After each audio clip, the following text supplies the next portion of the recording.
Welcome to the Slop Farm. Enjoy the video. You start right away. Check whether your iPhone uses Face ID or a home button because the app switcher gesture differs. If Waze is open, make sure it's the front app so the card appears. For Face ID iPhones, swipe up from the bottom and pause halfway to reveal app cards. For home button phones, double-press the home button. Once you see the Waze card, you're ready to remove it. This prevents background navigation and GPS use. Now you perform the closing motion. Locate the Waze card among recent apps and swipe it straight up off the screen. That stops its processes and GPS access.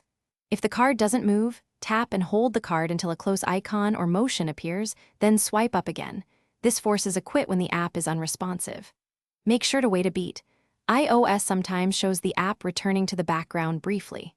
Once it's gone, Waze is closed. Finish by checking that Waze is truly closed. Relaunch the app from your home screen. A fresh launch shows the splash screen rather than resuming navigation. If GPS or audio still behaves oddly, restart the iPhone to clear lingering system processes. And if problems persist, update Waze from the App Store or uninstall and reinstall to clear corrupted data. Tip: if Waze repeatedly misbehaves after these steps, updating iOS can resolve underlying compatibility issues. Try that before extensive troubleshooting. Thanks for watching. Consider subscribing if we helped you today.